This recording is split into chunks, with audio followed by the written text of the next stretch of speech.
ನಮಸ್ಕಾರ. ಈ ದಿವಸ 10ನೇ ತರಗತಿ ಸಮಾಜ ವಿಜ್ಞಾನದ ಭೂಗೋಳಶಾಸ್ತ್ರದ ಮೊದಲನೇ ಅಧ್ಯಾಯ ಭಾರತದ ಮೇಲ್ಮೈ ಲಕ್ಷಣ. ಈ ಅಧ್ಯಾಯದ ಬಗ್ಗೆ ನಾವು ಈ ದಿವಸ ಮಾಹಿತಿಯನ್ನ ತಿಳ್ಕೊಳ್ಳೋಣ. ಇಡೀ ವಿಶ್ವದ ಪ್ರತಿಯೊಂದು ರಾಷ್ಟ್ರಗಳು ಕೂಡ ತನ್ನದೇ ಆಗಿರುವಂತಹ ಭೌಗೋಳಿಕ ಪ್ರದೇಶವನ್ನು ಹೊಂದಿವೆ. ಆ ನಿಟ್ಟಿನಲ್ಲಿ ನಮ್ಮ ಭಾರತ ದೇಶವು ಕೂಡ ತನ್ನದೇ ಆಗಿರುವಂತಹ ಭೂಪ್ರದೇಶವನ್ನು ಹೊಂದಿದೆ. ಆ ಭೂಪ್ರದೇಶದಲ್ಲಿ ವಿವಿಧ ರೀತಿಯ ಭೂ ಸ್ವರೂಪಗಳನ್ನು ಕೂಡ ನಾವು ನೋಡ್ತೇವೆ. ಭಾರತ ಹಲವಾರು ಮಾದರಿಯ ಭೂ ಸ್ವರೂಪಗಳನ್ನು ಹೊಂದಿದೆ. ಅವುಗಳನ್ನು ನೋಡೋದಾದ್ರೆ ಪರ್ವತಗಳಾಗಿರ್ಬೋದು, ಪರ್ವತಗಳು, ನದಿಗಳು, ಮೈದಾನಗಳು,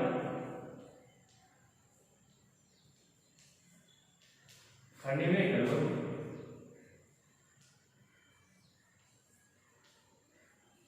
ಈ ರೀತಿ ವಿವಿಧ ಮಾದರಿಯ ಭೂ ಸ್ವರೂಪಗಳನ್ನ ನಾವು ಭಾರತದಲ್ಲಿ ನೋಡುತ್ತೇವೆ. ಈ ಎಲ್ಲಾ ಭೂ ಸ್ವರೂಪಗಳು ಜನಸಂಖ್ಯಾ ಹಂಚಿಕೆಯ ಮೇಲೆ ಸಾಕಷ್ಟು ರೀತಿಯಾದಂತಹ ಪ್ರಭಾವವನ್ನು ಬೀರುತ್ತವೆ. ಅಂದ್ರೆ ಯಾವ ಕಡೆ ಮೈದಾನಗಳಿದ್ದಾವೆ, ಯಾವ ಭಾಗದಲ್ಲಿ ಕೃಷಿ ಚಟುವಟಿಕೆಗಳಿಗೆ ಅಗತ್ಯವಾದಂತಹ ನೀರಿನ ಪೂರೈಕೆ ಉತ್ತಮವಾಗಿದೆ, ಅಂತಹ ಪ್ರದೇಶದಲ್ಲಿ ಒಂದು ಯಥೇಚ್ಛವಾಗಿರುವಂತಹ ಜನಸಂಖ್ಯೆ, ಜನಸಾಂದ್ರತೆಯನ್ನು ನಾವು ನೋಡ್ತೇವೆ. ಈ ನಿಟ್ಟಿನಲ್ಲಿ ಎಲ್ಲ ಅಥವಾ ವಿವಿಧ ರೀತಿಯ ಭೂ ಸ್ವರೂಪಗಳು ಜನಸಂಖ್ಯಾ ಹಂಚಿಕೆಯ ಮೇಲೆ ತಮ್ಮದೇ ಆಗಿರುವಂತಹ ಪ್ರಭಾವವನ್ನು ಬೀರಿವೆ. ಭಾರತವು ಕೂಡ ತನ್ನದೇ ಆಗಿರತಕ್ಕಂತಹ ಪ್ರಾಕೃತಿಕ ಅಥವಾ ಮೇಲ್ಮೈ ಲಕ್ಷಣಗಳನ್ನು ಹೊಂದಿದೆ. ಭಾರತವು ಕೂಡ ವಿವಿಧ ಮಾದರಿಯ ಮೇಲ್ಮೈ ಲಕ್ಷಣಗಳನ್ನ ಅಥವಾ ಪ್ರಾಕೃತಿಕ ಲಕ್ಷಣಗಳನ್ನ ಹೊಂದಿದೆ. ಹಾಗಾದ್ರೆ ಭಾರತದ ಪ್ರಾಕೃತಿಕ ಅಥವಾ ಮೇಲ್ಮೈ ಲಕ್ಷಣಗಳು ಯಾವುವು ಅಂತ ನೋಡಿದ್ರೆ, ಒಂದನೇದಾಗಿ ಹಿಮಾಲಯ ಪರ್ವತ,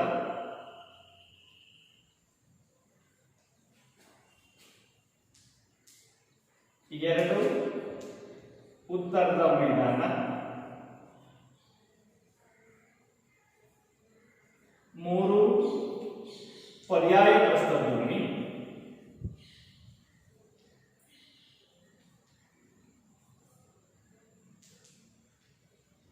ನಾಲ್ಕು ಕರಾವಳಿ ಮತ್ತು ದ್ವೀಪಗಳು.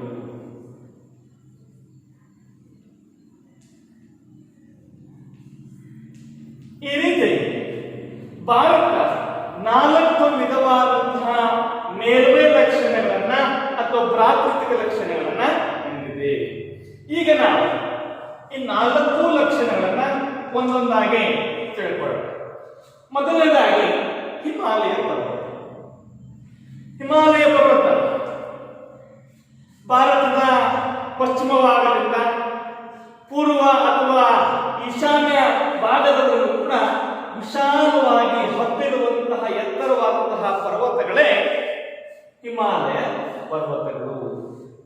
ಈ ಹಿಮಾಲಯ ಪರ್ವತಗಳನ್ನು ನಾವು 3 ಭಾಗಗಳಾಗಿ ವಿಭಾಗ ಮಾಡ್ತೀವಿ.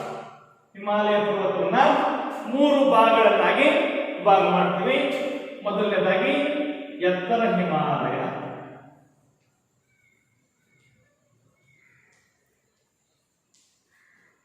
ಎರಡನೇದಾಗಿ ಮಧ್ಯ ಹಿಮಾಲಯ,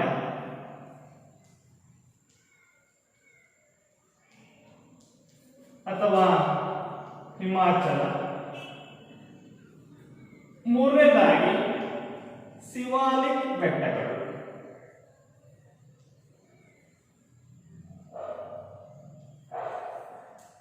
ಈ ರೀತಿ ಹಿಮಾಲಯವನ್ನ ನಾವು 3 ಭಾಗಗಳಾಗಿ ವಿಭಾಗ ಮಾಡ್ತೀವಿ. ಇದರಲ್ಲಿ ಮೊದಲನೇದಾಗಿ ಎತ್ತರ ಹಿಮಾಲಯ. ಈ ಎತ್ತರ ಹಿಮಾಲಯದಲ್ಲಿ ಸರಿಸುಮಾರು ಸಮುದ್ರ ಮಟ್ಟದಿಂದ 6100 ಮೀಟರ್ಗಿಂತಲೂ ಕೂಡ ಅತಿ ಹೆಚ್ಚಿನ ಎತ್ತರದ ಪರ್ವತ ಶಿಖರಗಳನ್ನ ನಾವು ನೋಡ್ತೀವಿ. ಯಾವ ಭಾಗದಲ್ಲಿ?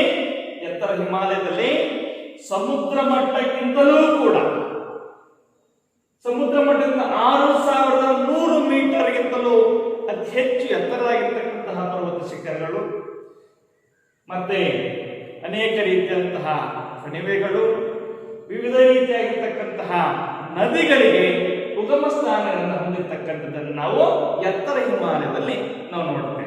ಹಾಗಾಗಿ ಎತ್ತರ ಹಿಮಾಲಯದಲ್ಲಿ ಕಂಡುಬರ್ತಕ್ಕಂತಹ ಪರ್ವತ ಶಿಖರಗಳು ಯಾವುವು ಅಂತ ನೋಡೋದಾದ್ರೆ ಮೌಂಟ್ ಎವರೆಸ್ಟ್ ಇರಬಹುದು, ಮೌಂಟ್ ಎವರೆಸ್ಟ್, K2 ಅಥವಾ ಮೌಂಟ್ ಗಾಸ್ಟಿಂಗ್,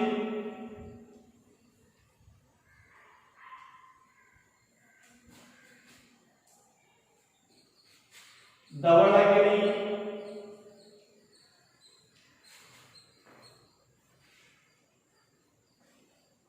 ಕಾಂಚನಗಂಗಾ,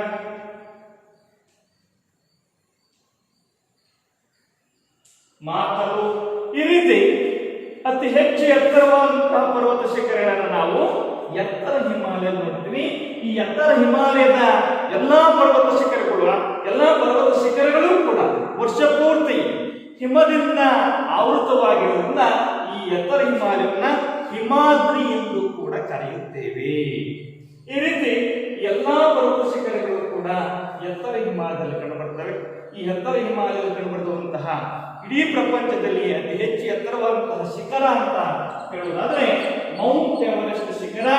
ಈ ಶಿಖರ ಇಡೀ ಪ್ರಪಂಚದಲ್ಲಿಯೇ ಅತಿ ಹೆಚ್ಚು ಎತ್ತರವಾಗಿರುವಂತಹ ಪರ್ವತ ಶಿಖರ.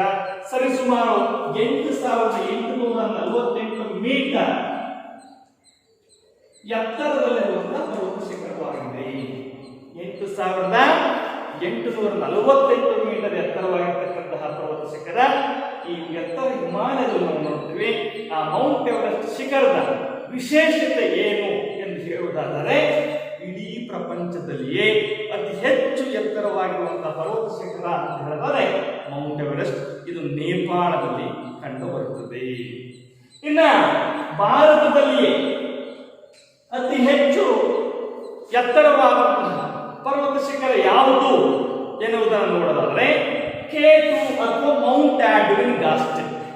K2 ಅಥವಾ ಮೌಂಟ್ ಗಾಸ್ಟಿನ್ ಈ ಪರ್ವತ ಶಿಖರವು ಕೂಡ 8611 ಮೀಟರ್ ಎತ್ತರದಲ್ಲಿರುವಂತಹ ಪರ್ವತ ಶಿಖರವಾಗಿದೆ. ಈ K2 ನ ವಿಶೇಷತೆ ಏನು ಅನ್ನೋದಾದ್ರೆ ಭಾರತದಲ್ಲಿಯೇ ಅತಿ ಹೆಚ್ಚು ಎತ್ತರವಾದಂತಹ ಪರ್ವತ ಶಿಖರವಾಗಿದೆ.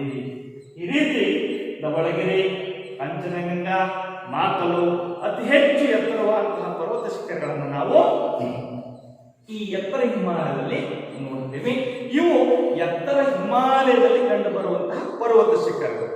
ಹಾಗೆಯೇ ಈ ಎತ್ತರ ಹಿಮಾಲಯದಲ್ಲಿ ಅನೇಕ ಕಣಿವೆಗಳು ಕೂಡ ಕಂಡು ಬರುತ್ತವೆ. ಆ ರೀತಿಯ ಕಣಿವೆಗಳು ಅಂತಂದ್ರೆ ಪ್ರಮುಖ ಕಣಿವೆಗಳು ಶಿತ್ಕಿಲ ಮತ್ತು ಜಿಲೇಪ್ಲಾ. ಶಿತ್ಕಿಲ ಮತ್ತು ಜಿಲೇಪ್ಲಾ ಈ ಕಣಿವೆಗಳು ಕೂಡ ಎತ್ತರ ಹಿಮಾಲಯದಲ್ಲಿ ಕಂಡುಬರುವಂತಹ ಕಣಿವೆಗಳು. ಹಾಗೆ ಎತ್ತರ ಹಿಮಾಲಯದ ಇನ್ನೊಂದು ಬಹಳ ಪ್ರಮುಖ ವಿಶೇಷತೆ ಏನು ಅನ್ನುವುದಾದ್ರೆ ಅನೇಕ ನದಿಗಳಿಗೆ ಉತ್ತಮ ಸ್ಥಾನವಾಗಿದೆ. ಗಂಗಾ ನದಿ ಎತ್ತರ ಹಿಮಾಲಯದ ಗಂಗೋತ್ರಿಯಲ್ಲಿ ಉಗಮವಾಗುತ್ತದೆ. ಯಮುನಾ ನದಿ ಯಮುನೋತ್ರಿಯಲ್ಲಿ ಉಗಮವಾಗುತ್ತದೆ. ಸಿಂಧೂ ನದಿ ಕೈಲಾಸ ಪರ್ವತದಲ್ಲಿ ಉಗಮವಾಗುತ್ತದೆ.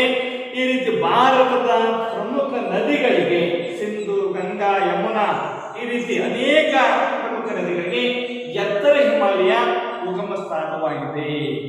ಈ ಎಲ್ಲಾ ವಿಶೇಷತೆಗಳನ್ನು ನಾವು ಹಿಮಾಲಯ ಪರ್ವತದ ಮೊದಲನೇ ಭಾಗವಾಗಿರ್ತಕ್ಕಂತಹ ಎತ್ತರ ಹಿಮಾಲಯದಲ್ಲಿ ನಾವು ನೋಡ್ತೀವಿ. ಅನೇಕ ಸಮುದ್ರ ಮಟ್ಟದಿಂದಲೂ ಕೂಡ 6100 ಮೀಟರ್ಗಿಂತಲೂ ಎತ್ತರವಾಗಿರ್ತಕ್ಕಂಥ ಪರ್ವತ ಶಿಖರಗಳು, ಅನೇಕ ಕಣಿವೆಗಳು, ಹಾಗೆಯೇ ಅನೇಕ ನದಿಗಳಿಗೆ ಉಗಮ ಸ್ಥಾನವನ್ನು ಒದಗಿಸಿಕೊಟ್ಟು ಇವತ್ತು ಭಾರತದ ಜೀವನಾಡಿಗೆ ಅಥವಾ ಭಾರತದ ಕೃಷಿ ಚಟುವಟಿಕೆಗಳಿಗೆ, ದಿನನಿತ್ಯ ಚಟುವಟಿಕೆಗಳಿಗೆ ನೀರನ್ನು ಒದಗಿಸುವಲ್ಲಿ ಈ ಎತ್ತರ ಹಿಮಾಲಯದಲ್ಲಿ ಉಗಮವಾಗಿರುವಂತಹ ನದಿಗಳು ತಮ್ಮದೇ ಆಗಿರುವಂತಹ ಪ್ರಮುಖ ಪಾತ್ರವನ್ನ ವಹಿಸ್ತಾ ಇವೆ. ಈ ರೀತಿ ಎಲ್ಲಾ ಅಂಶಗಳನ್ನು ನಾವು ಎತ್ತರ ಹಿಮಾಲಯದಲ್ಲಿ ನಾವು ನೋಡುತ್ತೇವೆ. ಹಾಗೆಯೇ ಎತ್ತರ ಹಿಮಾಲಯದ ದಕ್ಷಿಣದಲ್ಲಿ ಕಂಡು ಬರುವಂತಹ ಇನ್ನೊಂದು ಬಹಳ ಪ್ರಮುಖವಾಗಿರ್ತಕ್ಕಂಥ ಹಿಮಾಲಯದ ಭಾಗ ಅಂದರೆ ಮಧ್ಯ ಹಿಮಾಲಯ ಅಥವಾ ಹಿಮಾಚಲ. ಮಧ್ಯ ಹಿಮಾಲಯ ಅಥವಾ ಹಿಮಾಚಲ. ಈ ಮಧ್ಯ ಹಿಮಾಲಯದಲ್ಲಿ ಸರಿಸುಮಾರು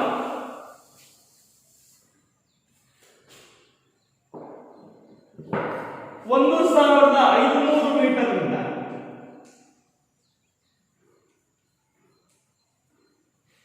4500 ಮೀಟರ್ ಎತ್ತರದವರೆಗೆ ಪರ್ವತ ಶಿಖರಗಳನ್ನು ನಾವು ನೋಡುತ್ತೇವೆ. ಇಲ್ಲೂ ಕೂಡ ಪರ್ವತ ಶಿಖರಗಳು, ಕಣಿವೆಗಳು, ಜೊತೆಗೆ ಗಿರಿಧಾಮಗಳು ಕಂಡುಬರುತ್ತವೆ. ಮಧ್ಯ ಹಿಮಾಲಯದಲ್ಲಿ ಅಥವಾ ಒಳ ಹಿಮಾಲಯದಲ್ಲಿ ಅಥವಾ ಹಿಮಾಚಲದಲ್ಲಿ ಸಮುದ್ರ ಮಟ್ಟದಿಂದ 1500 ಮೀಟರ್ನಿಂದ 4500 ಮೀಟರ್ ಎತ್ತರದವರೆಗಿನ ಪರ್ವತ ಶಿಖರಗಳನ್ನು ನಾವು ಮಧ್ಯ ಹಿಮಾಲಯದಲ್ಲಿ ನೋಡ್ತೀವಿ. ಈ ಮಧ್ಯ ಹಿಮಾಲಯ ಎತ್ತರ ಹಿಮಾಲಯದ ದಕ್ಷಿಣ ಭಾಗದಲ್ಲಿದೆ. ಇಲ್ಲಿ ಕೂಡ ಅನೇಕ ಪರ್ವತ ಶಿಖರಗಳು. ಅಂತಹ ಪರ್ವತ ಶಿಖರಗಳು ಯಾವಂತ ನೋಡೋದಾದ್ರೆ ಪೀರ್ ಪಂಜಾಲ್,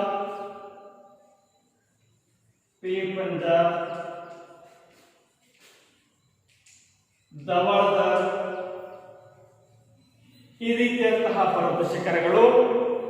ಇನ್ನ ಕಣಿವೆಗಳನ್ನು ನೋಡೋದಾದ್ರೆ ಕಾಶ್ಮೀರ, ಕುಲು, ಮಾಕಲು,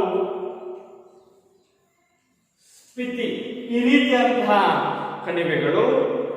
ಅದೇ ರೀತಿಯಾಗಿ ಡಾರ್ಜಿಲಿಂಗ್, ನೈನಿತಾಲ್, ಮಸ್ಸೋರಿ, ಈ ರೀತಿಯಾಗಿರುವಂತಹ ಗಿರಿಧಾಮಗಳನ್ನು ಕೂಡ ನಾವು ಮಧ್ಯ ಹಿಮಾಲಯದಲ್ಲಿ ನೋಡ್ತೇವೆ. ಪೀರ್ ಪಂಜಾಲ್, ಧವಳಧರ್ ಅನ್ನುವಂತಹ ಪರ್ವತ ಶಿಖರಗಳು, ಕಾಶ್ಮೀರ, ಕುಳು, ಮಾಕಲು, ಸ್ಪಿತಿ ಅನ್ನುವಂತಹ ಕಣಿವೆಗಳು, ಡಾರ್ಜಿಲಿಂಗ್, ನೈನಿತಾಲ್, ಮಹಾಭಾರತ್, ಮಸ್ಸೋರಿ ಎನ್ನುವಂತಹ ಗಿರಿಧಾಮಗಳು ಕೂಡ ಕಂಡುಬರ್ತಕ್ಕಂಥದ್ದನ್ನು ನಾವು ಮಧ್ಯ ಹಿಮಾಲಯದಲ್ಲಿ ನೋಡ್ತೇವೆ. ಇನ್ನ ಮಧ್ಯ ಹಿಮಾಲಯದ ದಕ್ಷಿಣ ಭಾಗದಲ್ಲಿ ಬರುವಂತಹ ಮತ್ತೊಂದು ಹಿಮಾಲಯದ ಭಾಗ ಎಂದು ಹೇಳುವುದಾದರೆ ಅದು ಶಿವಾಲಿಕ್ ಬೆಟ್ಟಗಳು. ಶಿವಾಲಿಕ್ ಬೆಟ್ಟಗಳನ್ನು ನಾವು ಪಾದ ಬೆಟ್ಟಗಳು ಎಂದು ಕೂಡ ಕರೆಯುತ್ತೇವೆ. ಶಿವಾಲಿಕ್ ಬೆಟ್ಟಗಳನ್ನು ಏನಂತ ಕರೀತೇವೆ?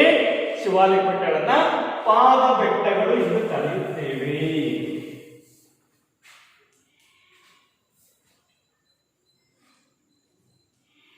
ಶಿವಾಲಿಕ್ ಬೆಟ್ಟಗಳನ್ನ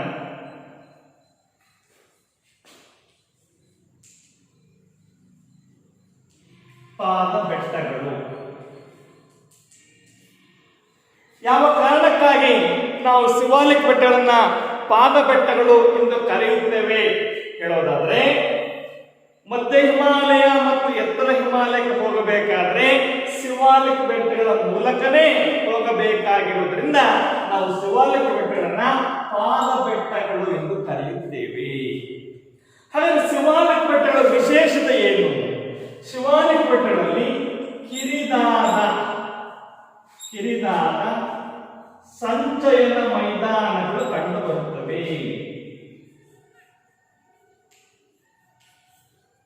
ಶಿವಾಲಿಕ್ ಬೆಟ್ಟಗಳಲ್ಲಿ ಕಿರಿದಾಗಿರುವಂತಹ, ಸಣ್ಣದಾಗಿರುವಂತಹ ಸಂಚಯನ ಮೈದಾನಗಳು ಕಂಡುಬರುತ್ತವೆ.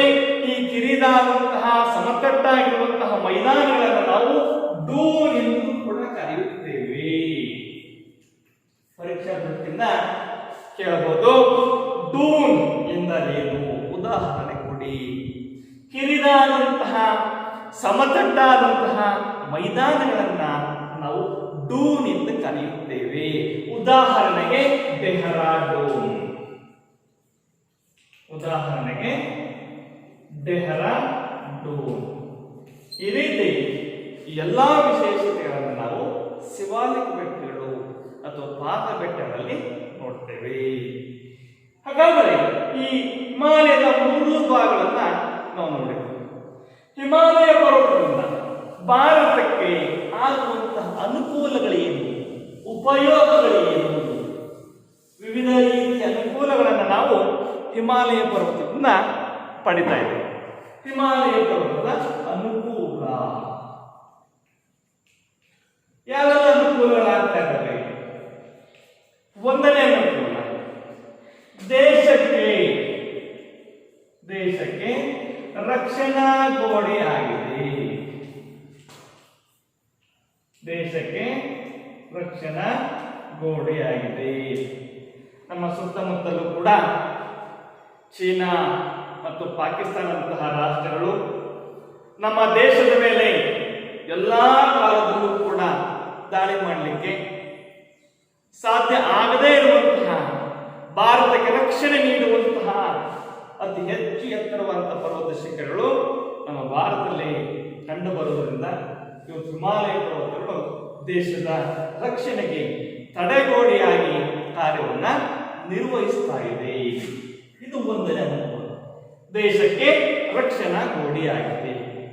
ಎರಡನೇ ಅನುಕೂಲ, ಮಧ್ಯ ಏಷ್ಯಾದಿಂದ ಬೀಸುವಂತಹ ಶೀತ ಮಾರುತಗಳನ್ನು ತಡೆಯುತ್ತದೆ.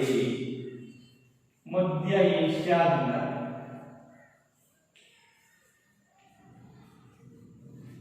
ಬೀಸುವ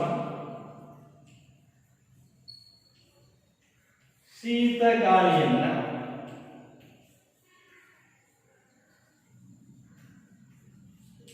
ತಡೆಯುತ್ತದೆ. ಸೈಬೀರಿಯಾ ಅಂತಹ ಭಾಗ ಇದೆ, ಆ ಸೈಬೀರಿಯಾದಿಂದ ಬೀಸುವಂತಹ ಶೀತ ಗಾಳಿಯನ್ನ ನಮ್ಮ ಹಿಮಾಲಯ ಪರ್ವತದ ಎತ್ತರವಾಗಿರತಕ್ಕಂಥ ಶಿಖರಗಳು ಇವತ್ತು ಆ ಶೀತಗಳನ್ನ ತಡೆದು ಭಾರತಕ್ಕೆ ಪ್ರಮುಖವಾಗಿರುವಂತಹ ರಕ್ಷಣಾ ಗೋಡೆಯಂತೆ ಕಾರ್ಯನಿರ್ವಹಿಸ್ತಾ ಇದೆ. ಇದು ಕೂಡ ಒಂದು ಪ್ರಮುಖವಾಗಿರತಕ್ಕಂತಹ ಅನುಕೂಲ. ಹಾಗೆಯೇ ಅನೇಕ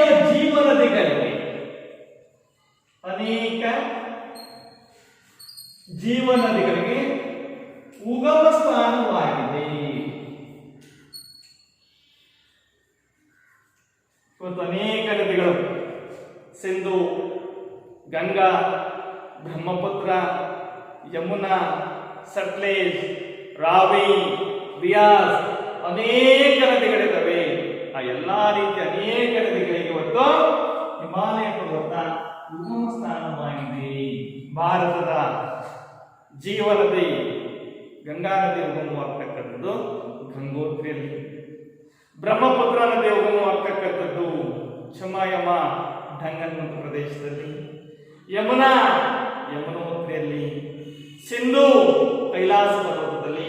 ಈ ಎಲ್ಲಾ ನದಿಗಳಿಗೆ ಪ್ರಮುಖ ಜೀವನದಿಗಳು ಅಂತ ನಾವೇನು ಕರೆಯುತ್ತೇವೋ ಆ ಎಲ್ಲಾ ನದಿಗಳಿಗೂ ಕೂಡ ಇವತ್ತು ಹಿಮಾಲಯ ಪರ್ವತ ಉಗಮ ಸ್ಥಾನವಾಗಿದೆ. ಹಾಗೆಯೇ ಮಾನ್ಸೂನ್ ಮಾರುತಗಳನ್ನು ತಡೆದು ಮಾನ್ಸೂನ್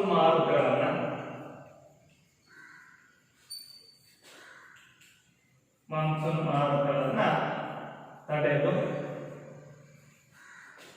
ಮಳೆಯನ್ನ ಸುರಿಸುತ್ತಿದೆ.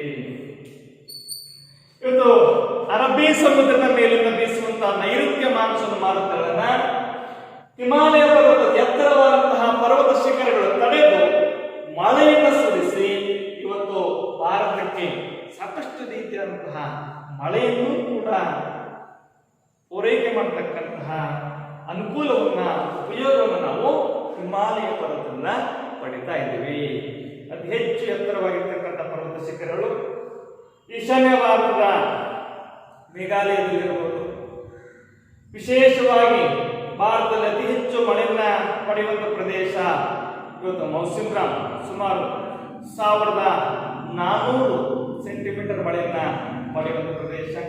ಚೆರಾಪುಂಜಿ ಈಶಾನ್ಯ ಭಾರತ ಯಥೇಚ್ಛವಾಗಿ ಮಳೆಯನ್ನ ಸುರಿಸುವಂತಹ ಕಾರ್ಯವನ್ನ ಇವತ್ತು ನಾವು ಹಿಮಾಲಯ ಪರ್ವತದ ಮೂಲಕ ಪಡಿತಾ ಇದ್ದೀವಿ. ಅದಕ್ಕೆ ಕಾರಣ ಹಿಮಾಲಯ ಪರ್ವತಗಳು. ಆ ಭಾಗದಲ್ಲಿ ಹಿಮಾಲಯ ಪರ್ವತಗಳು ಎತ್ತರವಾದಂತಹ ಪರ್ವತ ಶಿಖರಗಳು ಇಲ್ಲದೆ ಹೋದ್ರೆ ಯಥೇಚ್ಛವಾಗಿರ್ತಕ್ಕಂತಹ ಮಳೆಯನ್ನು ಪಡಲಿಕ್ಕೆ ಇವತ್ತು ನಾವು ಭಾರತ ಆಗ್ತಾ ಇರಲಿಲ್ಲ. ಹಾಗಾಗಿ ಈ ಮಾನ್ಸೂನ್ ಮಾರುತಗಳನ್ನು ತಡೆದು ಭಾರತ ವಿಪರೀತವಾದಂತಹ ಮಳೆಯನ್ನು ಕೂಡ ಪಡೀತಾ ಇದೆ. ಇನ್ನು ಮತ್ತೊಂದು ಅನುಕೂಲ, ಅನೇಕ ಗಿಡಮೂಲಿಕೆಗಳು, ವಿವಿಧ ರೀತಿಯ ಗಿಡಮೂಲಿಕೆಗಳು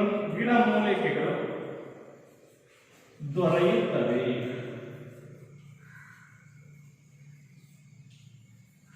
ಭಾರತ ಮೂಲತಃ ಆಯುರ್ವೇದದಲ್ಲಿ ವಿಶೇಷವಾದಂತಹ ಸ್ಥಾನವನ್ನು ಹೊಂದಿರುವಂತಹ ದೇಶ.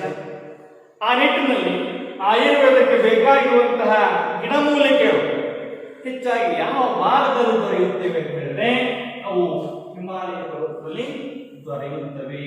ಹಾಗಾಗಿ ಇವತ್ತು ಹಿಮಾಲಯ ಪರ್ವತದಲ್ಲಿ ವಿಪರೀತವಾದಂತಹ ವಿವಿಧ ಮಾದರಿಯ ಗಿಡಮೂಲಿಕೆಗಳು ಕೂಡ ದೊರೆಯುತ್ತವೆ. ಹಾಗೆಯೇ ಇನ್ನೊಂದು ಅನುಕೂಲ, ಪ್ರವಾಸಿಗರಿಗೆ ಆಕರ್ಷಣೀಯ ಸ್ಥಾನವಾಗಿದೆ. ಪ್ರವಾಸಿಗರಿಗೆ ಆಕರ್ಷಣೀಯ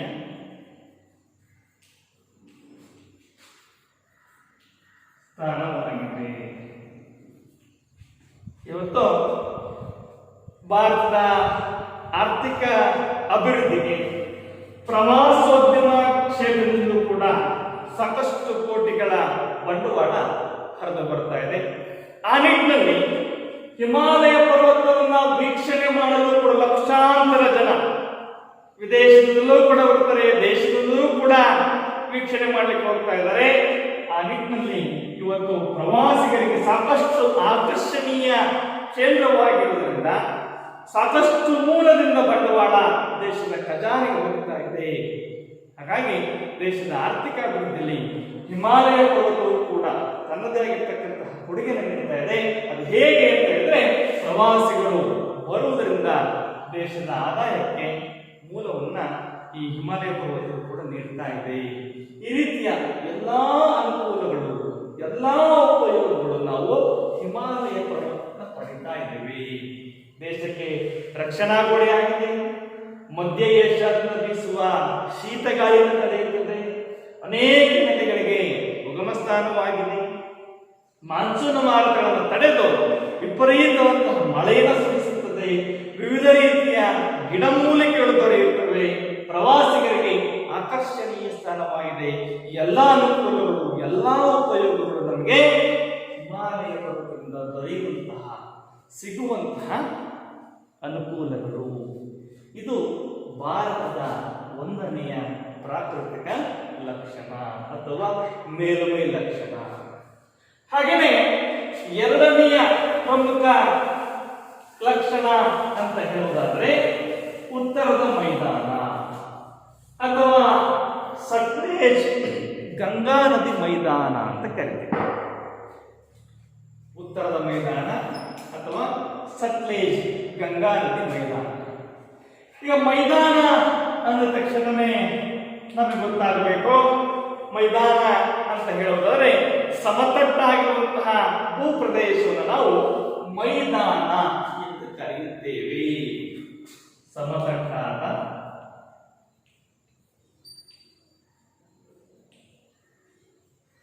ಭೂಪ್ರದೇಶವನ್ನ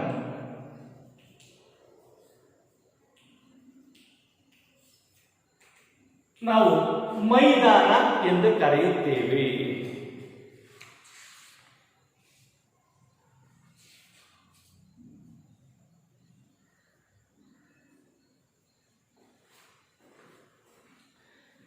ಈ ಉತ್ತರ ಮೈದಾನ ಸರಿಸುಮಾರು 7 ಲಕ್ಷ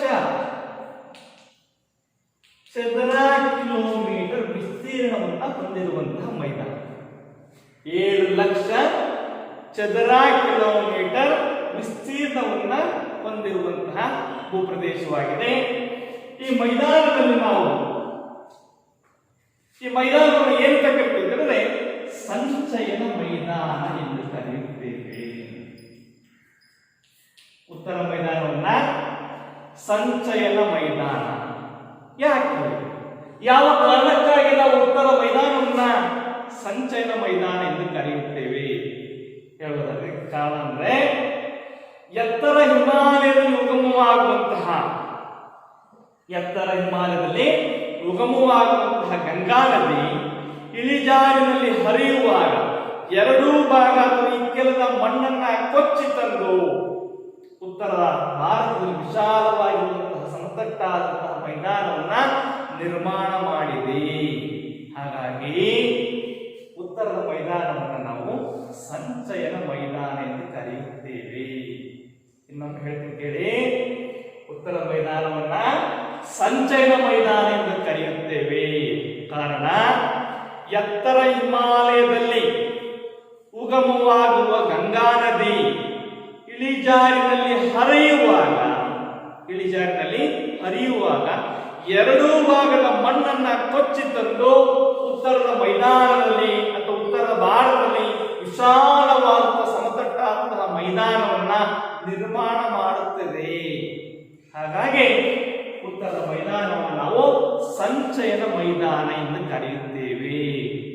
ಒಂದು ನಕ್ಷೆಯ ಮೂಲಕ ನಾನು ನಿಮಗೆ ತೋರಿಸ್ತೇನೆ. ಇದು ಭಾರತದ ಭೂಪಟ.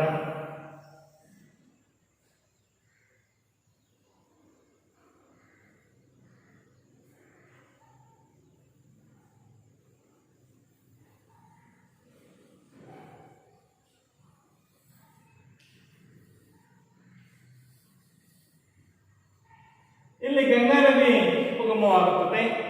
ಈ ಗಂಗಾ ನದಿ ಇಳಿಜಾರಿನಲ್ಲಿ ಹರಿಯುವಾಗ ಎರಡೂ ಭಾಗದ ಮಣ್ಣನ್ನು ಕೊಚ್ಚಿ ತಂದು ಈ ಭಾಗದಲ್ಲಿ ವಿಶಾಲವಾದಂತಹ ಜಾಗದಲ್ಲಿ ಸಮತಟ್ಟಾದಂತಹ ಮೈದಾನವನ್ನು ನಿರ್ಮಾಣ ಮಾಡುತ್ತದೆ. ಹಾಗಾಗಿ ಉತ್ತರದ ಮೈದಾನವನ್ನು ಗಂಗಾ ನದಿ ಮೈದಾನ ಎಂದು ಕೂಡ ಕರೆಯುತ್ತೇವೆ. ಇಲ್ಲಿ ವಿಶಾಲವಾದಂತಹ ಮೈದಾನ ನಿರ್ಮಾಣವಾಗಲಿಕ್ಕೆ ಕಾರಣವಾಗುವಂತಹ ನದಿ ಯಾವುದು ಅಂತ ಹೇಳೋದಾದ್ರೆ ಗಂಗಾ ನದಿ. ಹಾಗಾಗಿ ಉತ್ತರದ ಮೈದಾನವನ್ನ ಗಂಗಾ ನದಿ ಮೈದಾನ ಎಂದು ಕೂಡ ಕರೆಯುತ್ತೇವೆ. ಹಾಗಾದ್ರೆ ಉತ್ತರದ ಮೈದಾನದ ಪ್ರಾಮುಖ್ಯತೆ ಏನು? ಪ್ರಾಮುಖ್ಯತೆ ಅಥವಾ ಮಹತ್ವ, ಉತ್ತರದ ಮೈದಾನದ ಪ್ರಾಮುಖ್ಯತೆ ಪರೀಕ್ಷಾ ದೃಷ್ಟಿಯಿಂದ ಉತ್ತರದ ಮೈದಾನದ ಪ್ರಾಮುಖ್ಯತೆಯನ್ನ ತಿಳಿಸಿ ಎಂದು ಕೂಡ ಹೇಳುವುದಾಗಿದೆ. ಹಾಗಾದ್ರೆ ಉತ್ತರದ ಮೈದಾನದ ಪ್ರಾಮುಖ್ಯತೆ, ಒಂದು, ಮೆಕ್ಕಲು ಮಣ್ಣಿನಿಂದ ಕೂಡಿದೆ. ಉತ್ತರದ ಮೈದಾನ ಮೆಕ್ಕಲು ಮಣ್ಣಿನಿಂದ ಕೂಡಿದೆ. ಎರಡು, ಕೃಷಿ ಚಟುವಟಿಕೆಗಳಿಗೆ ಯೋಗ್ಯವಾಗಿದೆ. ಮೂರು, ಸಮತಟ್ಟಾದ ಮೈದಾನವಿದೆ. ನಾಲ್ಕು,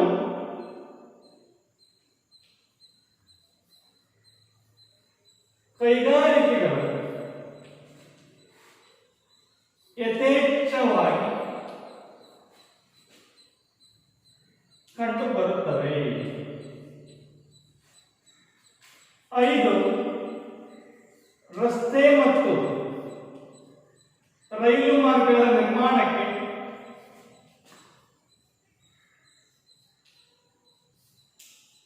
ಅನುಕೂಲವಾಗಿದೆ. ಎಲ್ಲ ಅನುಕೂಲಗಳು ಉತ್ತರದ ಮೈದಾನದ ಪ್ರಾಮುಖ್ಯತೆ. ಎಲ್ಲ ಪ್ರಮುಖ ಅಂಶಗಳನ್ನು ನಾವು ಉತ್ತರ ಮೈದಾನದಲ್ಲಿ ನೋಡುತ್ತೇವೆ. ಉತ್ತರ ಮೈದಾನ ಎಲ್ಲಾ ಅಂಶಗಳಿಂದಾಗಿ ತನ್ನದೇ ಆಗಿರ್ತಕ್ಕಂಥ ಪ್ರಾಮುಖ್ಯತೆಯನ್ನ ಮಹತ್ವವನ್ನು ಪಡೆದಿದೆ. ಯಾವ ಅಂಶಗಳು? ಮೆಕ್ಕಲು ಮಣ್ಣಿನಿಂದ ಕೂಡಿದೆ. ಮೆಕ್ಕಲು ಮಣ್ಣು ಬಹಳ ಫಲವತ್ತಾಗಿರ್ತಕ್ಕಂಥ ಮಣ್ಣು, ಕೃಷಿ ಚಟುವಟಿಕೆಗಳಿಗೆ ಯೋಗ್ಯವಾಗಿರುವಂತಹ ಮಣ್ಣು. ಹಾಗೆಯೇ ಸಮತಟ್ಟಾದಂತಹ ಮೈದಾನ ಇರುವುದರಿಂದ ಆ ಸಮತಟ್ಟಾದಂತಹ ಮೈದಾನ ಯಾವ ಯೋಜನೆಗಳಿಗೆ ಅನುಕೂಲ ಅಂತಂದ್ರೆ ರಸ್ತೆ ಮತ್ತು ರೈಲು ಮಾರ್ಗಗಳಿಗೆ ಸಾಕಷ್ಟು ಅನುಕೂಲ ಅನುಕೂಲವಾಗುತ್ತದೆ. ಯಥೇಚ್ಛವಾದಂತಹ ಕೃಷಿ ಚಟುವಟಿಕೆಗಳು ಕಂಡು ಬರುವುದರಿಂದ ಉತ್ತರದ ಮೈದಾನದಲ್ಲಿ ಕೃಷಿ ಆಧಾರಿತ ಕೈಗಾರಿಕೆಗಳು ಕೂಡ ನಿರ್ಮಾಣವಾಗಿವೆ. ಎಲ್ಲಾ ಅನುಕೂಲಗಳು, ಎಲ್ಲಾ ಪ್ರಮುಖ ಅಂಶಗಳನ್ನು ನಾವು ಉತ್ತರದ ಮೈದಾನದಲ್ಲಿ ನೋಡ್ತೀವಿ. ಹಾಗಾಗಿ ಈ ಎಲ್ಲಾ ಅಂಶಗಳಿಂದಾಗಿ ಉತ್ತರದ ಮೈದಾನ ತನ್ನದೇ ಆಗಿರುವಂತಹ ಪ್ರಾಮುಖ್ಯತೆಯನ್ನು, ಮಹತ್ವವನ್ನು ಪಡ್ಕೊಂಡಿದೆ. ಇದು ಉತ್ತರದ ಮೈದಾನದ ಬಗ್ಗೆ. ಹಾಗೆಯೇ ಮೂರನೇ ಒಂದು ಪ್ರಾಕೃತಿಕ ಲಕ್ಷಣವನ್ನು ನೋಡೋದಾದರೆ ಪರ್ಯಾಯ ಪ್ರಸ್ಥಭೂಮಿ. ಮೂರನೆಯ ಪ್ರಾಕೃತಿಕ ಲಕ್ಷಣ ಪರ್ಯಾಯ ಪ್ರಸ್ಥಭೂಮಿ. ಪರ್ಯಾಯ ಪ್ರಸ್ಥಭೂಮಿ ಭಾರತದ ಪ್ರಾಕೃತಿಕ ಲಕ್ಷಣಗಳಲ್ಲಿ ಬಹಳ ಪುರಾತನವಾದಂತಹ ಲಕ್ಷಣ. ಈ ಪರ್ಯಾಯ ಪ್ರಸ್ಥಭೂಮಿಯಲ್ಲಿ ನಾವು ಅರಾವಳಿ ಪ್ರಸ್ಥಭೂಮಿ ಪರ್ಯಾಯ ಪ್ರಸ್ಥಭೂಮಿ, ಮಾಳ್ವಾ ಪ್ರಸ್ಥಭೂಮಿ, ಮಾಳ್ವಾ ಪ್ರಸ್ಥಭೂಮಿ, ದಕ್ಕನ್ ಪ್ರಸ್ಥಭೂಮಿ, ದಕ್ಕನ್ ಪ್ರಸ್ಥಭೂಮಿ, ವಿಂಧ್ಯ ಮತ್ತು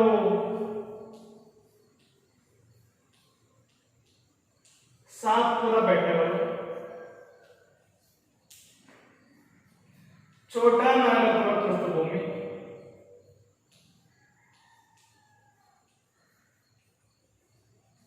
ಛೋಟಾ ನಾಗಪುರ ಪ್ರಸ್ಥಭೂಮಿ,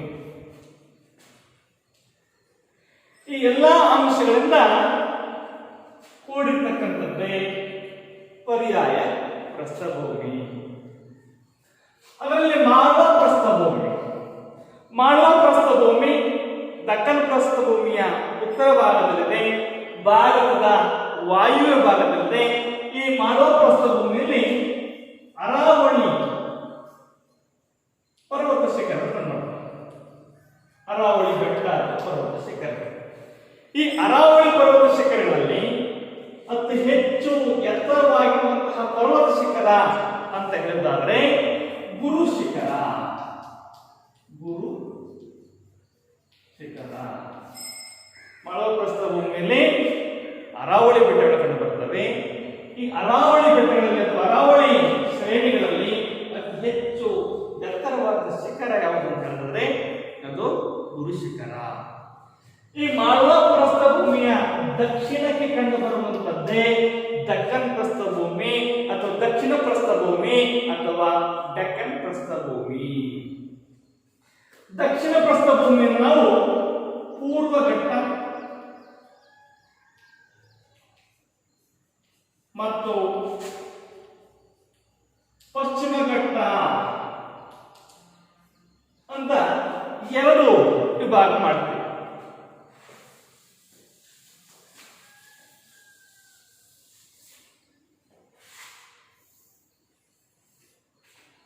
ಇದು ದಕ್ಷಿಣ ಭಾರತ.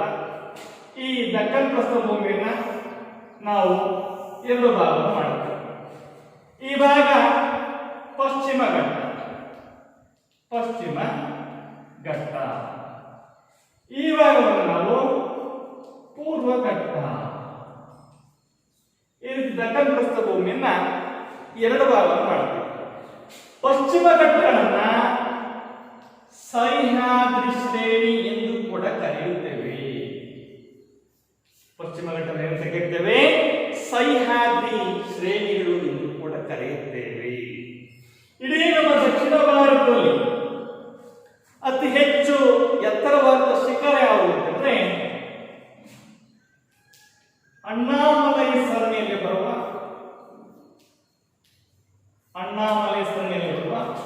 ಆನೆಮುಡಿ. ಅಣ್ಣಾಮಲೈ ಸರಣಿಯಲ್ಲಿ ಬರುವಂತಹ ಆನೆಮುಡಿ ಎಂಬಂತಹ ಪರ್ವತ ಶಿಖರ ಇಡೀ ನಮ್ಮ ದಕ್ಷಿಣ ಭಾರತದಲ್ಲಿ ಅತಿ ಹೆಚ್ಚು ಎತ್ತರವಾದಂತಹ ಪರ್ವತ ಶಿಖರ. ಹಾಗಾದ್ರೆ ಈ ಪೂರ್ವ ಪರೀಕ್ಷಾ ದೃಷ್ಟಿಯಿಂದ ಈ ದಕ್ಕನ್ ಪ್ರಸ್ಥಭೂಮಿಯನ್ನು ನಾವು ಪೂರ್ವ ಮತ್ತು ಪಶ್ಚಿಮ ಘಟ್ಟ ಎಂದು ಎರಡು ಭಾಗ ಮಾಡಿದ್ದೇವೆ. ಪೂರ್ವ ಮತ್ತು ಪಶ್ಚಿಮ ಘಟ್ಟಗಳ ನಡುವಿನ ವ್ಯತ್ಯಾಸವನ್ನು ತಿಳಿಸಿ ಅಂತ ಎರಡು ಅಂಕ ಕೇಳ್ತೇವೆ. ಹಾಗಾದ್ರೆ ಹಾಗಾದ್ರೆ ಯಾವ ವ್ಯತ್ಯಾಸಗಳನ್ನು ನಾವು ನೋಡಬಹುದು, ಯಾವ ವ್ಯತ್ಯಾಸಗಳನ್ನು ಪಟ್ಟಿ ಮಾಡಬಹುದು ಅಂತ ಹೇಳೋದಾದ್ರೆ, ಪೂರ್ವಘಟ್ಟಗಳು ನೇರವಾಗಿಲ್ಲ, ನಿರಂತರವಾಗಿಲ್ಲ ಮತ್ತು ಎತ್ತರವಾಗಿಲ್ಲ. ಪೂರ್ವಘಟ್ಟಗಳು ಒಂದು ನೇರವಾಗಿಲ್ಲ, ಪೂರ್ವಘಟ್ಟಗಳು ನಿರಂತರವಾಗಿಲ್ಲ, ಪೂರ್ವಘಟ್ಟಗಳು ಎತ್ತರವಾಗಿಲ್ಲ. ಅದಕ್ಕೆ ವಿರುದ್ಧವಾಗಿ ಪಶ್ಚಿಮ ಘಟ್ಟಗಳ ಲಕ್ಷಣಗಳನ್ನು ನೋಡೋದಾದ್ರೆ, ಪಶ್ಚಿಮ ಘಟ್ಟಗಳು ಎತ್ತರವಾಗಿವೆ, ಪಶ್ಚಿಮ ಘಟ್ಟಗಳು ನಿರಂತರವಾಗಿವೆ, ಪಶ್ಚಿಮ ಘಟ್ಟಗಳು ಸಂಪೂರ್ಣವಾಗಿ ನಿರಂತರವಾಗಿವೆ. ಎತ್ತರವಾಗಿಯೂ ಇದಾವೆ, ನಿರಂತರವಾಗಿಯೂ ಇದಾವೆ. ಈ ರೀತಿಯಾದ ಲಕ್ಷಣಗಳನ್ನು ನಾವು ಪೂರ್ವ ಮತ್ತು ಪಶ್ಚಿಮ ಘಟ್ಟಗಳನ್ನ ನೋಡ್ತಕ್ಕಂಥ ವ್ಯತ್ಯಾಸ. ಪರೀಕ್ಷಾ ದೃಷ್ಟಿಯಿಂದ ಕೇಳ್ತಕ್ಕಂಥ ಬಹಳ ಪ್ರಮುಖ ಪ್ರಶ್ನೆ, ಪೂರ್ವ ಮತ್ತು ಪಶ್ಚಿಮ ಘಟ್ಟಗಳನ್ನ ವ್ಯತ್ಯಾಸ. ಪೂರ್ವ ಘಟ್ಟಗಳು ನಿರಂತರವಾಗಿವೆ, ಎತ್ತರವಾಗಿವೆ. ಪಶ್ಚಿಮ ಘಟ್ಟಗಳು ನಿರಂತರವಾಗಿವೆ, ಎತ್ತರವಾಗಿಯೂ ಇವೆ. ಈ ರೀತಿಯಾದಂತಹ ವ್ಯತ್ಯಾಸಗಳನ್ನು ನಾವು ಪೂರ್ವ ಮತ್ತು ಪಶ್ಚಿಮ ಘಟ್ಟಗಳ ನಡುವೆ ನೋಡ್ತೀವಿ. ಇದು ಕೂಡ ಪರ್ಯಾಯ ಪ್ರಸ್ಥಭೂಮಿಯ ಒಂದು ಭಾಗ. ಇನ್ನು ಪರ್ಯಾಯ ಪ್ರಸ್ಥಭೂಮಿಯಲ್ಲಿ ಛೋಟಾನಾಗೌಡ ಪ್ರಸ್ಥಭೂಮಿ, ವಿಂಧ್ಯ ಮತ್ತು ಸಾತ್ಪುರ ಘಟ್ಟಗಳನ್ನು ಕೂಡ ನೋಡ್ತೀವಿ. ಈ ಎಲ್ಲ ಅಂಶಗಳು ಪರ್ಯಾಯ ಪ್ರಸ್ಥಭೂಮಿಯಲ್ಲಿ ಕಂಡುಬರ್ತಕ್ಕಂತಹ ಅಂಶಗಳು. ಹಾಗಾದ್ರೆ ಪರ್ಯಾಯ ಪ್ರಸ್ಥಭೂಮಿಯ ಅನುಕೂಲಗಳೇನು, ಪರ್ಯಾಯ ಪ್ರಸ್ಥಭೂಮಿಯ ಪ್ರಾಮುಖ್ಯತೆ ಏನು ಅನ್ನೋದನ್ನು ನೋಡೋದಾದರೆ, ಪರ್ಯಾಯ ಪ್ರಸ್ಥಭೂಮಿ ವಿವಿಧ ಕಾರಣಾಂತರಗಳಿಂದ ತನ್ನದೇ ಆಗಿರ್ತಕ್ಕಂತಹ ಪ್ರಾಮುಖ್ಯತೆಯನ್ನು ಹೊಂದಿದೆ. ಹಾಗಾಗಿ ಯಾವ ಅಂಶಗಳಿಂದ ಪ್ರಾಮುಖ್ಯತೆಯನ್ನು ಪಡೆದಿದೆ? ಪರ್ಯಾಯ ಪ್ರಸ್ಥಭೂಮಿಯ ಪ್ರಾಮುಖ್ಯತೆ ಪರೀಕ್ಷೆಯಲ್ಲಿ ಕೇಳ್ತಾರೆ. ಪರ್ಯಾಯ ಪ್ರಸ್ಥಭೂಮಿಯ ಪ್ರಾಮುಖ್ಯತೆಯನ್ನು ತಿಳಿಸಿ. ಒಂದು, ವಿವಿಧ ರೀತಿಯ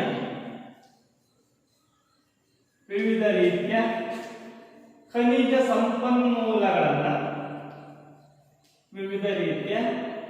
ಸಂಪನ್ಮೂಲಗಳನ್ನ ಒಳಗೊಂಡಿದೆ. ಇದು ಒಂದೇ. ಎರಡನೇ ಒಂದು ಪ್ರಾಮುಖ್ಯತೆ ಎನ್ನುವುದನ್ನು ಹೇಳೋದಾದ್ರೆ, ಜಲವಿದ್ಯುತ್ ಶಕ್ತಿ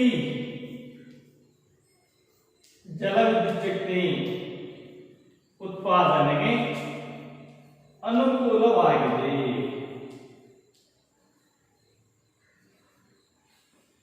ದಕ್ಷಿಣ ಭಾರತದಲ್ಲಿ ದಕ್ಕನ್ ಪ್ರಸ್ಥಭೂಮಿಯಲ್ಲಿ ಎತ್ತರವಾದಂತಹ ಭೂಭಾಗ ಇರುವುದರಿಂದ ಎತ್ತರ ಭಾಗದಿಂದ ಬೀಳುವಂತಹ ಜಲಪಾತಗಳು ಜಲವಿದ್ಯುತ್ ಶಕ್ತಿ ಯೋಜನೆಗೆ ಸಾಕಷ್ಟು ಅನುಕೂಲತೆಯನ್ನ ಒದಗಿಸಿಕೊಟ್ಟಿದ್ದಾವೆ. ಹಾಗಾಗಿ ಜಲವಿದ್ಯುತ್ ಶಕ್ತಿ ಉತ್ಪಾದನೆಗೆ ಈ ಪರ್ಯಾಯ ಪ್ರಸ್ಥಭೂಮಿ ಸಾಕಷ್ಟು ರೀತಿಯಂತಹ ಅನುಕೂಲವಾಗಿದೆ.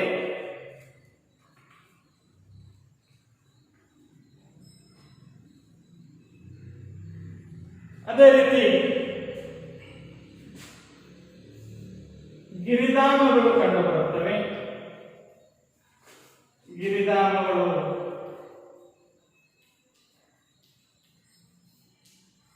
ಕಂಡುಬರುತ್ತವೆ. ನಾಲ್ಕನೇದಾಗಿ ನೈಋತ್ಯ ಮಾನ್ಸೂನ್ ಮಾರುತಗಳು ಮಳೆಯನ್ನು ಸುರಿಸುತ್ತವೆ. ನೈಋತ್ಯ ಮಾನ್ಸೂನ್ ಮಾರುತಗಳು ಮಳೆಯನ್ನು ಸುರಿಸುತ್ತವೆ. ಈ ಎಲ್ಲಾ ಕಾರಣಗಳಿಂದಾಗಿ ಪರ್ಯಾಯ ಪ್ರಸ್ಥಭೂಮಿ ತನ್ನದೇ ಆಗಿರ್ತಕ್ಕಂತಹ ಪ್ರಾಮುಖ್ಯತೆಯನ್ನು ಹೊಂದಿದೆ.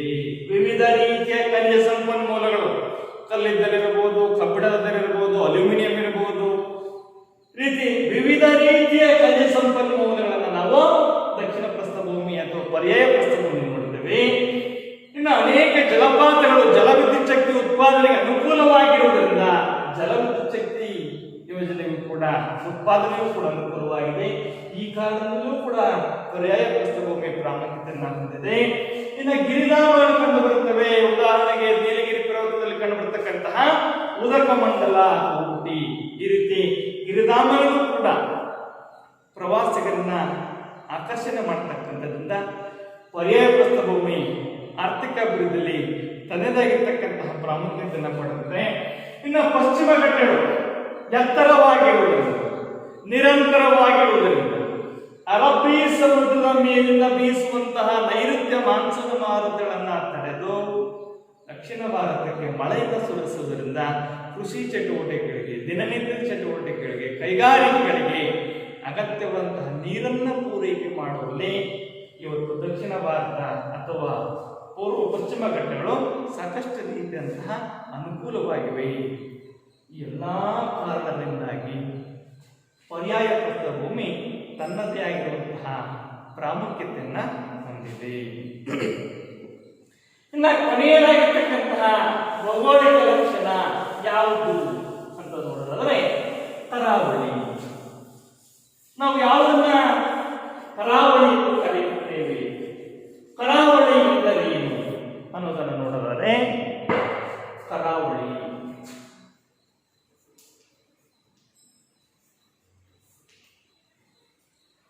ಸಮುದ್ರ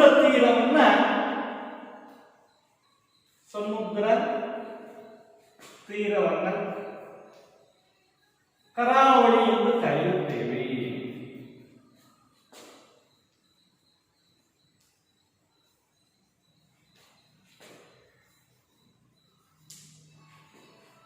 ಇಲ್ಲಿ ಭಾರತದಲ್ಲಿ ದಕ್ಷಿಣ ಭಾರತದ ಎರಡೂ ಭಾಗದಲ್ಲೂ ಕೂಡ ಸಮುದ್ರ ತೀರಗಳು ಕಂಡು ಬರುವುದರಿಂದ ದಕ್ಷಿಣ ಭಾರತ ಬಹಳ ವಿಶಾಲವಾದಂತಹ ಕರಾವಳಿಯನ್ನು ಹೊಂದಿದೆ. ದಕ್ಷಿಣ ಭಾರತ ಪಶ್ಚಿಮ ಭಾಗದಲ್ಲಿ ಅರಬ್ಬಿ ಸಮುದ್ರ, ಪೂರ್ವ ಭಾಗದಲ್ಲಿ ಬಂಗಾಳ ಕೊಲ್ಲಿ, ದಕ್ಷಿಣದಲ್ಲಿ ಹಿಂದೂ ಮಹಾಸಾಗರ,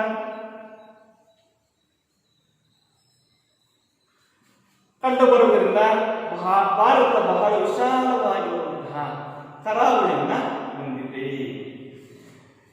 ಪಶ್ಚಿಮ ಕರಾವಳಿ ಕನ್ಯಾಕುಮಾರಿಯಿಂದ ಗುಜರಾತ್ನ ಕಚ್ವರೆಗೂ ವಿಸ್ತರಿಸಿದೆ. ಪಶ್ಚಿಮ ಕರಾವಳಿ ಕನ್ಯಾಕುಮಾರಿಯಿಂದ ಗುಜರಾತ್ನ ಕಚ್ವರೆಗೂ ಕೂಡ ವಿಸ್ತರಿಸಿದೆ. ಇದು ಪಶ್ಚಿಮ ಕರಾವಳಿ. ಪೂರ್ವ ಕರಾವಳಿ ಕನ್ಯಾಕುಮಾರಿಯಿಂದ ಕಲ್ಕತ್ತಾದ ಹೂಗ್ಲಿ ನದಿ ದಡದವರೆಗೂ ಕೂಡ ಪೂರ್ವ ಕರಾವಳಿ ವಿಸ್ತರಿಸಿದೆ. ಈ ರೀತಿ ಭಾರತ ಪೂರ್ವ ಮತ್ತು ಪಶ್ಚಿಮ ಎನ್ನುವಂತಹ ಎರಡು ಕರಾವಳಿ ತೀರಗಳನ್ನ ಹೊಂದಿದೆ, ಪೂರ್ವ ಮತ್ತು ಪಶ್ಚಿಮ ಕರಾವಳಿ. ಪರೀಕ್ಷಾ ದೃಷ್ಟಿಯಿಂದ ಪ್ರಶ್ನೆ ಕೇಳಬಹುದು, ಪೂರ್ವ ಮತ್ತು ಪಶ್ಚಿಮ ಕರಾವಳಿಗಳ ನಡುವಿನ ವ್ಯತ್ಯಾಸವನ್ನ ತಿಳಿಸಿ. ಪೂರ್ವ ಕರಾವಳಿ ಪೂರ್ವ ಘಟ್ಟಗಳು ಮತ್ತು ಬಂಗಾಳ ಕೊಲ್ಲಿಯ ನಡುವೆ ಕಂಡುಬರುತ್ತದೆ. ಒಂದನೇ ಅಂಶ, ಪೂರ್ವ ಕರಾವಳಿ ಪೂರ್ವ ಘಟ್ಟಗಳು ಮತ್ತು ಬಂಗಾಳ ಕೊಲ್ಲಿಯ ನಡುವೆ ಚಾಚಿಕೊಂಡಿದೆ. ಎರಡನೆಯದಾಗಿ ಪೂರ್ವ ಕರಾವಳಿ ಕನ್ಯಾಕುಮಾರಿಯಿಂದ ಬಂಗಾಳ ಮತ್ತು ಕಲ್ಕತ್ತಾದವರೆಗೆ ವಿಸ್ತರಿಸಿದೆ. ಮೂರನೇದಾಗಿ ವಿಶಾಲವಾದಂತಹ ಮೈದಾನಗಳನ್ನ ಹೊಂದಿದೆ. ಈ ರೀತಿಯಾದಂತಹ ಲಕ್ಷಣಗಳನ್ನು ನಾವು ಪೂರ್ವ ಕರಾವಳಿಯಲ್ಲಿ ನೋಡ್ತೇವೆ. ಹಾಗೆಯೇ ಪಶ್ಚಿಮ ಕರಾವಳಿ ಬಂದ್ರೆ, ಪಶ್ಚಿಮ ಕರಾವಳಿ ಅರಬ್ಬಿ ಸಮುದ್ರ ಮತ್ತು ಪಶ್ಚಿಮ ಘಟ್ಟಗಳ ನಡುವೆ ಕಂಡುಬರತಕ್ಕಂಥದ್ದು. ಎರಡನೇ ವ್ಯತ್ಯಾಸ ನೋಡಿದ್ರೆ ಕನ್ಯಾಕುಮಾರಿಯಿಂದ ಗುಜರಾತ್ನ ಕಚ್ವರೆಗೂ ಕೂಡ ವಿಸ್ತಾರವಾಗಿರ್ತಕ್ಕಂಥದ್ದು ಮತ್ತು ಕಡಿಮೆ ಇಳಿಜಾರನ್ನು ಹೊಂದಿರತಕ್ಕಂಥದ್ದು. ಈ ರೀತಿಯಾದ ಲಕ್ಷಣಗಳನ್ನು ನಾವು ಪಶ್ಚಿಮ ಕರಾವಳಿಯಲ್ಲಿ ನೋಡ್ತೀವಿ. ಈ ರೀತಿ ಪಶ್ಚಿಮ ಮತ್ತು ಪೂರ್ವ ಕರಾವಳಿಯನ್ನ ಹೊಂದಿರತಕ್ಕಂಥದ್ದು. ಪಶ್ಚಿಮ ಕರಾವಳಿಯನ್ನ ಮೂರು ಭಾಗದಲ್ಲಿ ಅಥವಾ ಮೂರು ಭಾಗದಿಂದ ನಾವು ವಿವಿಧ ರೀತಿಯ ಹೆಸರಿನಿಂದ ಕರೀತೀವಿ. ಗುಜರಾತ್ ತೀರವನ್ನ ಕಚ್ ತೀರ ಅಂತ ಕರಿತೀವಿ. ಗುಜರಾತ್ ತೀರದಿಂದ ತನಕ ಕಚ್ ತೀರ. ಮಂಗಳೂರಿನಿಂದ ಕೊಚ್ಚಿನವರೆಗೆ ಮಲಬಾರ್ ತೀರ.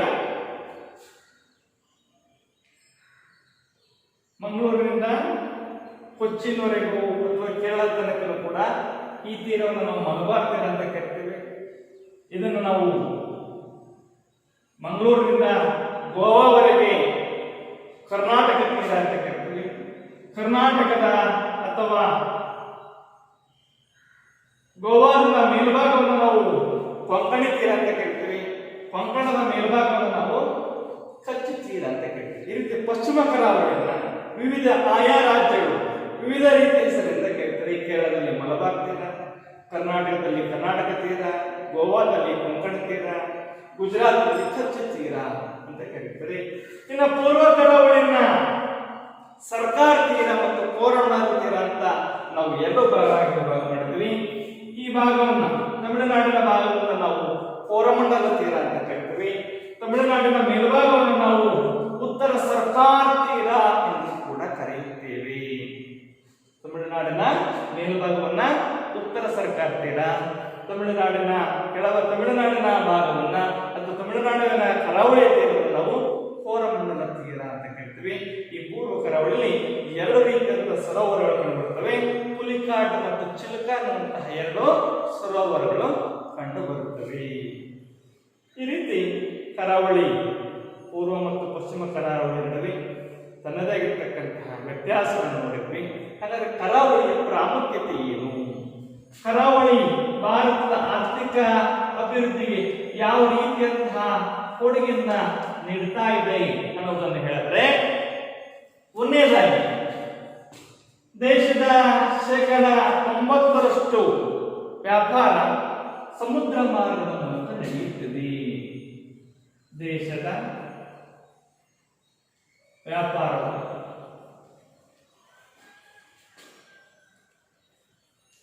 90%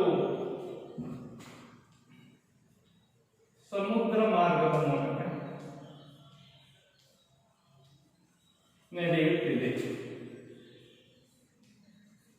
ಒಂದನೇ ಅನುಕೂಲ.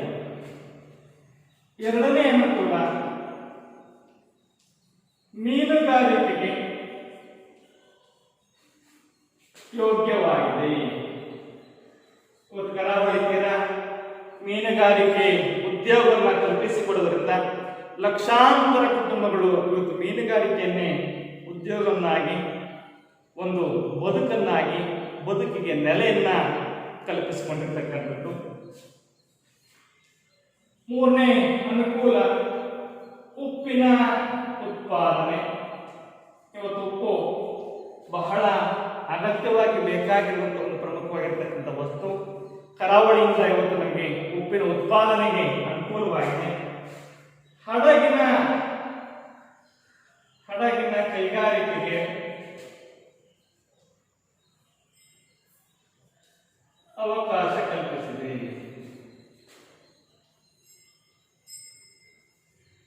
ಈ ರೀತಿ ಕರಾವಳಿ ತನ್ನದೇ ಆಗಿರ್ತಕ್ಕಂತಹ ಅನುಕೂಲಗಳನ್ನು ಹೊಂದಿದೆ.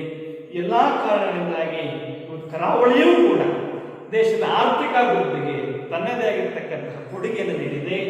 ದೇಶದ 90% ವ್ಯಾಪಾರ ಇವತ್ತು ಸಮುದ್ರ ಮಾರ್ಗದ ಮೂಲಕನೇ, ಹಡಗಿನ ಮೂಲಕನೇ ನಡೆಯುತ್ತಿದೆ. ಮೀನುಗಾರಿಕೆಗೆ ಸಾಕಷ್ಟು ಯೋಗ್ಯವಾಗಿದೆ. ಅಂದ್ರೆ ಮೀನುಗಾರಿಕೆ ಮೂಲಕ ಲಕ್ಷಾಂತರ ಕುಟುಂಬಗಳು, ಸಾಕಷ್ಟು ಕುಟುಂಬಗಳು ಉದ್ಯೋಗವನ್ನ ಕಲ್ಪಿಸಿಕೊಂಡಿದ್ದಾವೆ. ಉಪ್ಪಿನ ಉತ್ಪಾದನೆ ಆಗ್ತಾ ಇದೆ. ಹಾಗೆಯೇ ಹಡಗಿನ ಕೈಗಾರಿಕೆಗಳು ಕೂಡ ಸಾಕಷ್ಟು ರೀತಿಯಾದಂತಹ ಅನುಕೂಲವಾಗಿದೆ.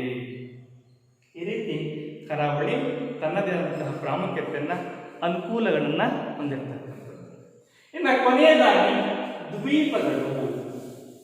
ಕೊನೆಯ ಪ್ರಮುಖವಾಗಿರ್ತಕ್ಕಂಥ ಲಕ್ಷಣ ಅಂತ ಹೇಳಿದ್ರೆ ದ್ವೀಪಗಳು. ದ್ವೀಪ ಎಂದರೇನು ಅಂದ್ರೆ ಸುತ್ತಲೂ ನೀರಿದ್ದು ನಡುವೆ ಭೂಭಾಗ ಇರುವುದನ್ನು ನಾವು ದ್ವೀಪ ಎಂದು ಕರೆಯುತ್ತೇವೆ. ಸುತ್ತಲೂ ನೀರಿದ್ದು ನಡುವೆ ಭೂಭಾಗ ಇರುವುದನ್ನೇ ನಾವು ದ್ವೀಪ ಅಂತ ಕರಿತೀವಿ. ಭಾರತದಲ್ಲಿ 247 ದ್ವೀಪಗಳಿವೆ. ಭಾರತದಲ್ಲಿ 247 ದ್ವೀಪಗಳು. ಆ 247 ದ್ವೀಪಗಳಲ್ಲಿ 204 ದ್ವೀಪಗಳು ಬಂಗಾಳಕೊಲ್ಲಿರ್ತವೆ.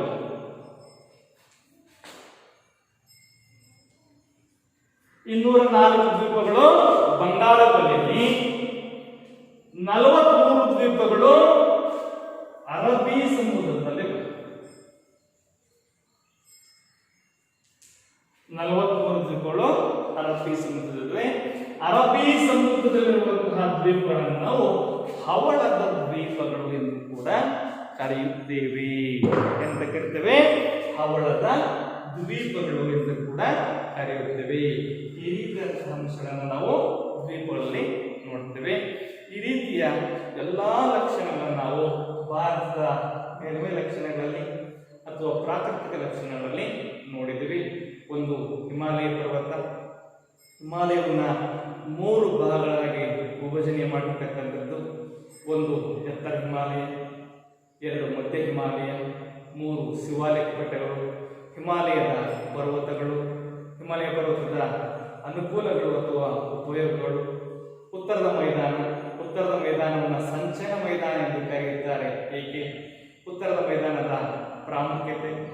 ಪರ್ಯಾಯ ಪ್ರಸ್ಥಭೂಮಿಯಲ್ಲಿ ಪೂರ್ವ ಮತ್ತು ಪಶ್ಚಿಮ ಘಟ್ಟಗಳ ನಡುವಿನ ವ್ಯತ್ಯಾಸ, ಪರ್ಯಾಯ ಪ್ರಸ್ಥಭೂಮಿಯ ಪ್ರಾಮುಖ್ಯತೆ ಅಥವಾ ಆರ್ಥಿಕ ಅಭಿವೃದ್ಧಿಯಲ್ಲಿ ಪರ್ಯಾಯ ಪ್ರಸ್ಥಭೂಮಿಯ ಪಾತ್ರ, ಕರಾವಳಿ, ಪೂರ್ವ ಮತ್ತು ಪಶ್ಚಿಮ ಕರಾವಳಿ ನಡುವಿನ ವ್ಯತ್ಯಾಸಗಳು, ಕರಾವಳಿ ಭಾರತದ ಆರ್ಥಿಕ ಅಭಿವೃದ್ಧಿಗೆ ಯಾವ ರೀತಿಯಾದಂತಹ ಕೊಡುಗೆಯನ್ನ ನೀಡುತ್ತಾ ಬಂದಿದೆ, ಎಲ್ಲ ರೀತಿಯಾದ ಪ್ರಮುಖ ಅಂಶಗಳನ್ನು, ಪ್ರಶ್ನೆಗಳನ್ನ ನಾವು ಈ ಅಧ್ಯಾಯದಲ್ಲಿ ನೋಡಬಹುದಾಗಿದೆ.